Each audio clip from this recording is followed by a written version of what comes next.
It is an honor to be here. As a young man raised and brought up in the public school system, I pledge my allegiance to that flag every single day. And the honor, maybe one of the greatest honors of my life today, is to be here and leverage the work that I've done as testimony that may in some way benefit this nation that I love. I'd like to start by saying thank you to Chairman Corker for your leadership in this endeavor, and to Senator Cardin. Your leadership has been extraordinary, and I'd like to also say thank you to the rest of the committee that has supported this effort. This is a bipartisan effort, and in a country that is riddled with bipartisan separation on so many things, slavery seems to come up as one of these issues that we can all agree upon. And I applaud you for your agreement, and I believe in you and your leadership and your ability to take us out of it. I'm here today to defend the right to pursue happiness. It's a simple notion, the right to pursue happiness. It's bestowed upon all of us by our Constitution. Every citizen of this country has the right to pursue it. And I believe that it is incumbent upon us as citizens of this nation, as Americans, to bestow that right upon others, upon each other, and upon the rest of the world. But the right to pursue happiness for so many is stripped away. It's raped. It's abused. It's taken by force, fraud, or coercion. It is sold for the momentary happiness of another. Now, this is about the time when I start talking about politics that the internet trolls tell me to stick to my day job. So I'd like to talk about my day job. My day job is as the chairman and the co-founder of Thorn. We build software to fight human trafficking and the sexual exploitation of children. And that's our core mission. My other day job is that of the father of two, a 2-month-old and a 2-year-old. And as part of that job that I take very seriously, I believe that it is my effort to defend their right to pursue happiness and to ensure a society and government that defends it as well. As part of my anti-trafficking work, I've met victims in Russia. I've met victims in India.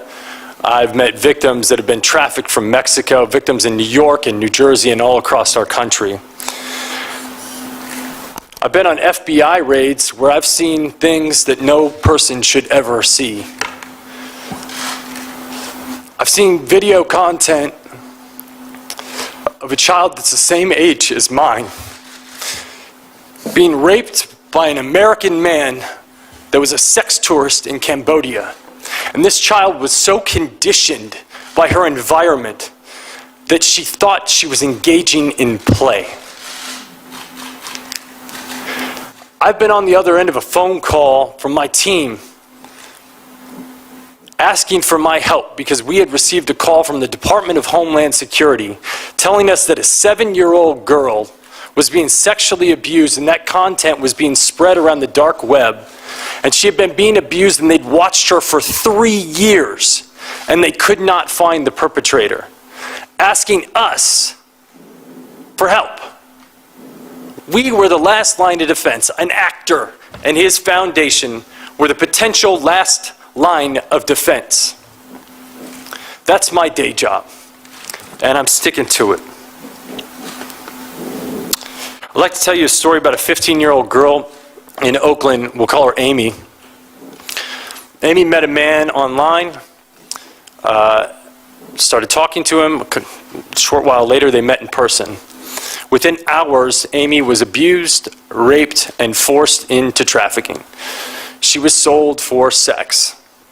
And this isn't an isolated incident. There's not much that's unusual about it. The only unusual thing is that Amy was found and returned to her family within 3 days using the software that we created, a tool called Spotlight. And in an effort to protect its capacity over time, I won't give much detail about what it does. but it's a tool that can be used by law enforcement to prioritize their caseload. It's a neural net. It gets smarter over time. It gets better, and it gets more efficient as people use it. And it's working. In 6 months, with 25% of our users reporting, we've identified over 6,000 trafficking victims, 2,000 of which are minors. This tool is in the hands of 4,000 law enforcement officials and 900 agencies. And we're reducing the investigation time by 60%. This tool is effective, it's efficient, it's nimble, it's better, it's smarter. Now, there's often a misconception about technology that in some way it is the generator of some evil, that it's creating job displacement, and that it enables violence and malice acts. But as an entrepreneur and as a venture capitalist in the technology field, I see technology as simply a tool without will. The will is the user of that technology, and I think it's an important distinction. An airplane is a tool. It's a piece of technology, and under the right hands, it's used for mass global transit, and under the wrong hands, it can be flown into buildings. Technology can be used to enable slavery, but it can also be used to disable slavery, and that's what we're doing. I alluded to a phone call that we got from the Department of Homeland Security about this girl that was being trafficked on the dark web. Now, it's interesting to note that the dark web was created in the mid-90s. It was a tool that was created by the Naval Research Lab called Tor, a tool with absolute purpose and positive intention for sharing intelligence communications anonymously. It's also been used to help people who are being disenfranchised by their government within political dissent in oppressive regimes. But on the other side, it's used for trafficking, for drug trafficking, for weapons trafficking, and for human trafficking. And it's also the warehouse for some of the most offensive child abuse images in the world. Now, when the Department of Homeland Security called us and asked for our help and asked if we had a tool, I had to say no. And it devastated me. It haunted me.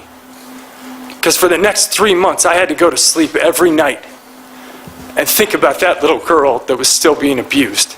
And the fact that if I built the right thing, we could save her. So that's what we did.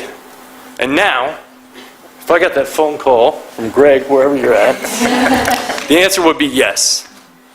We've taken these investigation times of dark web material from 3 years down to what we believe can be 3 weeks. The tool is called Solus. Once again, I won't go into too much detail about the tool, but it's being used by 40 agencies across the world today in beta, and we believe that it's going to yield extraordinary results. And just like Spotlight, it gets smarter and more efficient and more cost-effective over time. So where do we go from here? What do we need? Obviously, we need money. We need financing in order to build these tools. Technology is expensive to build, but the beauty of technology is once you build the warehouse, it gets more efficient and more cost-effective over time. I might be able to present to you a government initiative where next year I come back and ask for less. And to me, that's like, it seems extraordinary. The technology we're building is efficient, it works, it's nimble, because traffickers change their modus operandi, and we can change ours as well, just as efficiently, if not more efficiently, as they can. It's enduring, and it only gets smarter with time. We also are collecting data. We have KPIs. We actually understand that if we're delivering value, we increase our efforts in that area. If we're not delivering value, we shut it down. And it's a quantifiable solution. One of my mentors told me, don't go after this issue if you can't come up with a quantifiable solution. We can quantify it, and we can make the work that we're doing and the initiatives that you put forth accountable. My second recommendation is to continue to foster these private-public partnerships. Spotlight was only enabled by the McCain Institution and the full support of Cindy McCain and a man that I find to be not only a war hero, but a hero to this issue, John McCain. it wasn't just created by them. There was extraordinary support from the private sector. The company Digital Reasoning out of Tennessee stepped up to the plate. They offered us effort, they offered us engineers, they offered us support and pro bono work. We've had the support of companies that oftentimes war with each other, from Google to Microsoft to AWS to Facebook. And some of our other technology initiatives include many, many other private companies. It's vital to our success. These private-public partnerships are the key. The third thing I'd like to highlight is the pipeline. You know, we sit at the intersection of discovery of these victims, but the pipeline in and the pipeline out are just as vital and just as important, and addressing them are just as important. I'd like to highlight one thing in particular, that being the foster care system. There are 500,000 kids in foster care today. I was astonished to find out that 70% of the inmates in the prison across this country have touched the foster care system, and 80% of the people on death row were at some point in time exposed to the foster care system. 50% of these kids will not graduate high school, and 95% of them will not get a college degree. But the most staggering statistic that I found was that foster care children are 4 times more likely to be exposed to sexual abuse. That's a breeding ground for trafficking. I promise you that's a breeding ground for trafficking. But the reason I looked at foster care is that it's a microcosm. It's a sample set that we have pretty extraordinary data around to date, even though we can't seem to fix it. It's a microcosm for what happens when displacement happens abroad, as the unintended consequences of our actions or inactions in the rest of the world. When people are left out, when they're neglected, when they're not supported, and when they're not given the love that they need to grow, it becomes an incubator for trafficking.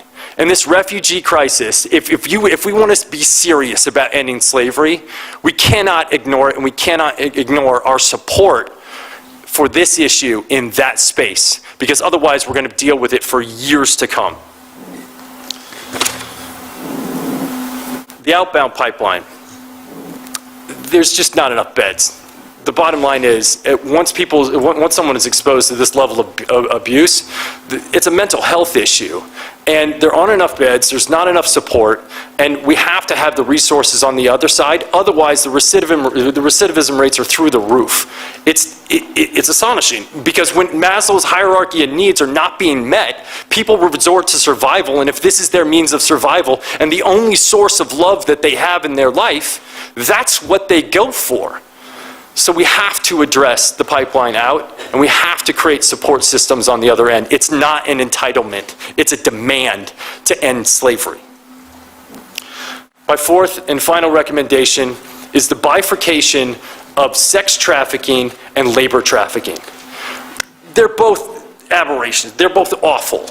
They're both slavery, and they're both punitive, in fact. But the solution sets are highly differentiated. When you look at sex trafficking, a victim is most often present at the incident of commerce. And this provides an opportunity for drastic intervention. Whereas in labor trafficking, the victims are being hidden behind the manufacturers and the merchandisers. And it requires an entirely different set of legislation and proactivity and enforcement in order to shut it down. Now, there's a lot of rhetoric that's going on in the world right now about job creation in the United States. Well, if we want to create jobs in the United States, I would ask you to consider eliminating slavery from the pipelines of corporations. Because a lot of that slavery is happening abroad. And if we ask those corporations, under extreme pressure, that if you don't change it, you are going to be penalized. And if you don't clean up that pipeline, it's going to mean trouble. And they're forced with 2 decisions. They can either clean up the pipeline abroad, or they can move the jobs to the United States of America, where they can be regulated and supported. Bringing jobs to America can be the consequence of doing the right thing, or it can be the consequence of doing the wrong thing. But that choice is up to you. Now, it's not lost on me that all of this disruption in our marketplaces is going to have economic backlash. Like, that is not lost on me at all. But I ask you Do you believe that Abraham Lincoln had to consider the economic backlash of shutting down the cotton fields in the South when he shut down slavery? Because I'm sure that weighed on his mind. You know, happiness can be given to no man. It must be earned. It must be earned through generosity and through purpose. But the right to pursue it, is every man's right.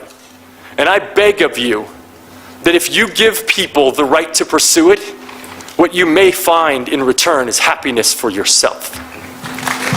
Thank you.